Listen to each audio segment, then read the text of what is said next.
Boa tarde, pessoal. Eu vou fazer mais um vídeo aqui para falar sobre preenchimento de falhas, né? Eu já tenho um outro vídeo em que eu apresentei um add-in do Excel que eu desenvolvi em VBA na época da minha tese de doutorado, né? E disponibilizei no GitHub.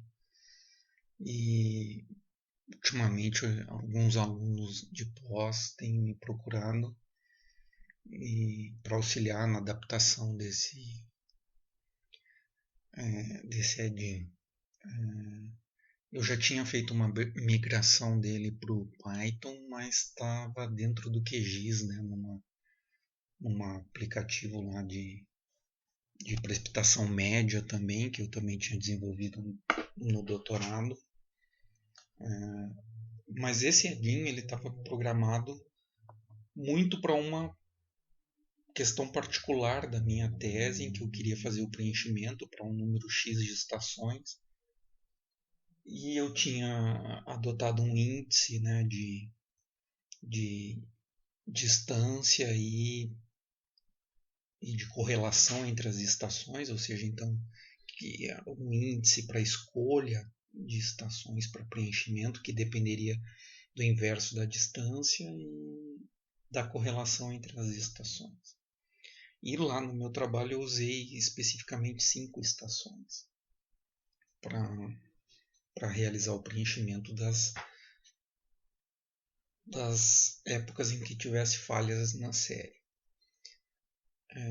Então, agora eu procurei então manter em Python, mas tirar de dentro do QGIS e fazer um aplicativo independente e com algumas melhorias nesse aspecto. Porque agora o usuário, quando vai fazer o preenchimento, ele pode optar entre um número máximo de estações, né, que ele vai solicitar para o algoritmo utilizar, e também uma distância máxima de busca de estações. Mas, diferentemente do add-in lá do Excel, agora é um valor máximo. Mas se eu, em uma determinada época, tiver menos estações do que eu estou colocando como um número máximo de estações, ele vai preencher com aquele número, né? As estações que estão disponíveis, né, para fazer o preenchimento. E se por um acaso tiver um determinado mês em que eu não tenha estações para fazer o preenchimento de uma outra estação, então antes dava erro, né? Agora ele não dá erro, ele simplesmente não preenche, ele deixa a série lá sem preencher.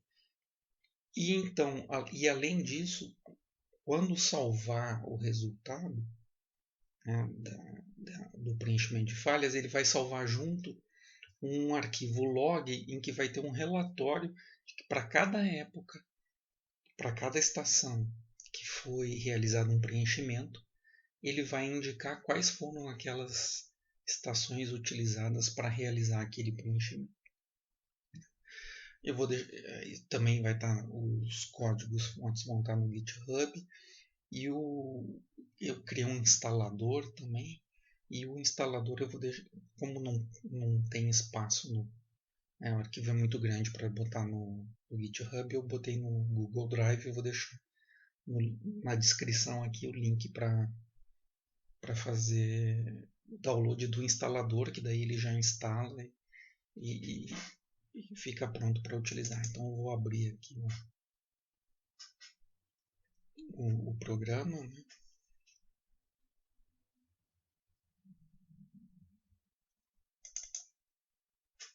Tá demorando um pouquinho para abrir.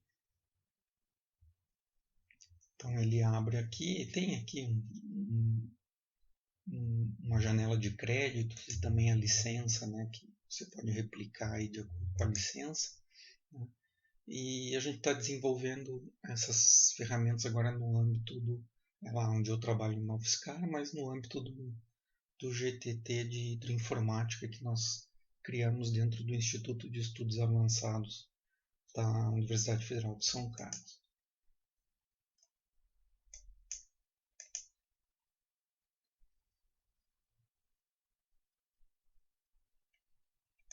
Ele acabou abrindo duas instâncias aqui.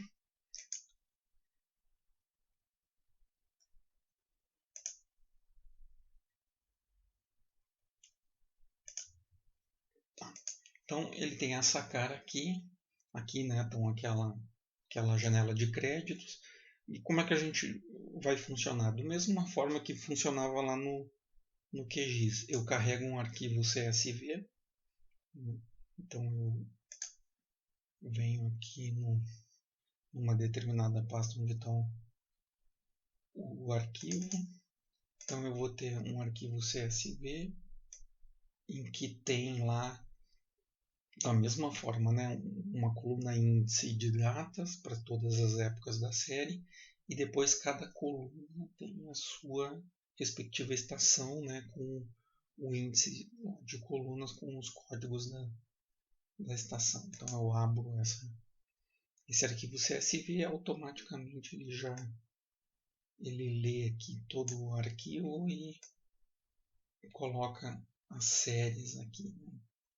Já mostrando aonde que estão as falhas, né? Aqui destacando onde estão as falhas. Então tem aqui as épocas e aqui as estações com os respectivos dados. Depois eu preciso carregar o arquivo das estações. Então é um arquivo shapefile, onde eu vou ter, né, os pontos, um arquivo de pontos, né, vetorial, em que cada ponto corresponde a uma das estações, vai ter que ter o código correspondente, né. Aqui independe de ele estar com uma projeção métrica ou um elipsoidal como lat-long, né, mas eu até acho que seja mais interessante que seja um arquivo de latitude e longitude, porque daí internamente ele faz a transformação. Vocês não precisam se preocupar com isso. Quando ele habilita, eu carreguei aqui o arquivo shapefile, então ele habilita o comando para eu poder passar para a parte de preenchimento de falhas. Então, muito parecido com o que tinha lá no QGIS, ele já carregou aqui quem que é o meu arquivo das estações, e eu só preciso então selecionar quem que é o campo dos códigos, né? E a mesma coisa aqui para os dados PLU, ele vai pedir que eu indique quem que é o meu campo das datas, né? Uma vez que eu selecionei os respectivos campos corretamente, eu venho aqui nesse update, né? Clico aqui no update, ele vai rodar, vai fazer a matriz de distâncias, né, e de correlações, e aí ele vai me dizer que eu tenho 30 estações e as distâncias, a maior distância que existe, né, entre duas estações é 223 km.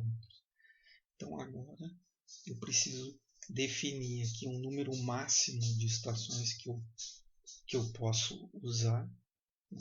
Claro que eu não posso aumentar muito aqui o número de estações, porque eu vou estar pegando estações com pouca correlação, que podem estar longe, que a precipitação não é homogênea. Então eu posso definir aqui que, vamos dizer que 5, 6 estações de estações próximas é um valor razoável de estações para fazer o preenchimento, que não excedam lá seus 65 km, eu posso até botar menos aqui, 55 km, e aqui eu posso escolher qualquer um daqueles mesmos métodos que já tinha lá, né? Correlação pela ponderação regional pela média, ponderação regional pela correlação, ou então o inverso da distância. Uma vez que eu selecionei o método, selecionei o número máximo de estações e a distância máxima para ele realizar a busca, né? Então aqui, por exemplo, ele vai dentro dessa distância que eu defini, ele vai procurar pelo menos 6 estações para preencher. Se ele encontrar mais que 6, ele vai usar as 6 que tem o melhor índice, né? E se ele tiver menos, ele vai fazer com menos. Né? E aí vai estar no relatório. A partir do momento que eu mando rodar, ele vai estar executando, fez o preenchimento, e aí ele já automaticamente aqui atualizou a tabela, né? Colocou já os valores preenchidos, mas ainda não tem nada salvo. Né? Então agora aqui ele abriu a guia para salvar o arquivo. Eu posso vir aqui, vou colocar aqui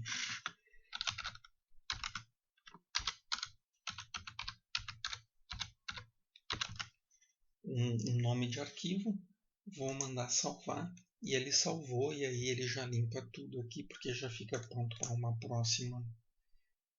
próxima execução. Agora se eu vou lá onde eu salvei, né? Então ele vai ter, aqui eu vou ter dados preenchidos, né? Então aquele arquivo com todos os dados preenchidos em CSV, e vou ter esse arquivo de log, certo? Em que ele vai me mostrar aqui para cada época, por exemplo, aqui, ó, no dia 13 de janeiro de 76, então a estação 2249028, ele usou aqui 1, 2, 3, 4, 5, 6 estações para fazer o preenchimento. Então, ele usou os dados dessas estações para fazer o preenchimento.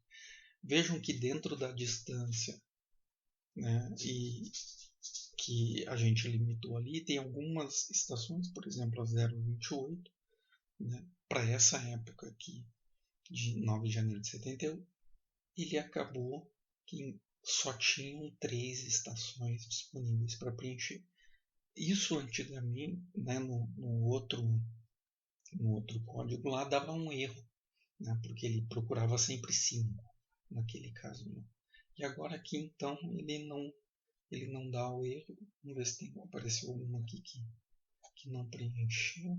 Tem uma aqui, para essa época aqui, dentro daquela distância, não tinha estações, ou seja, né, dentro dessa distância só tinham, para essa estação aqui, a 2550048, não tinha nenhuma estação dentro daquela distância que tivesse dados nessa época para realizar o preenchimento.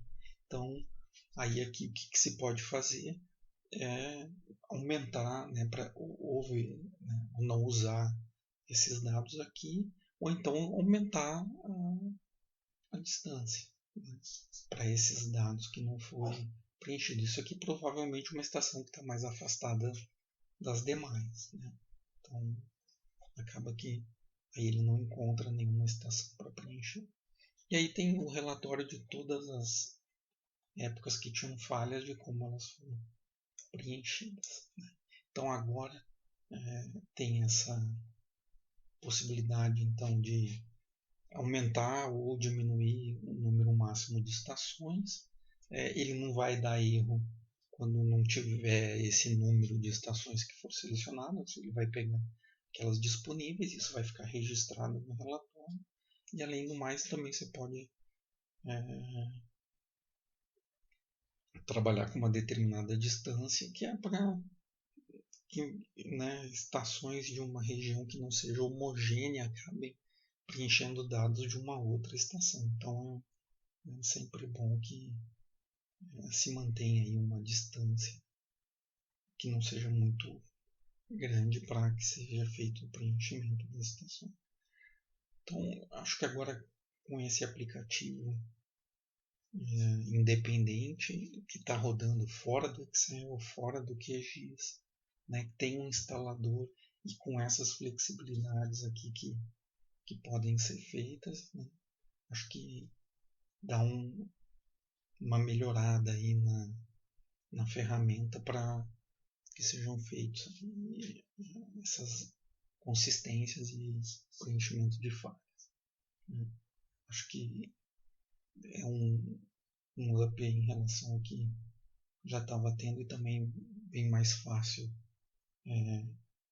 de utilizar. Perfeito? Um abraço.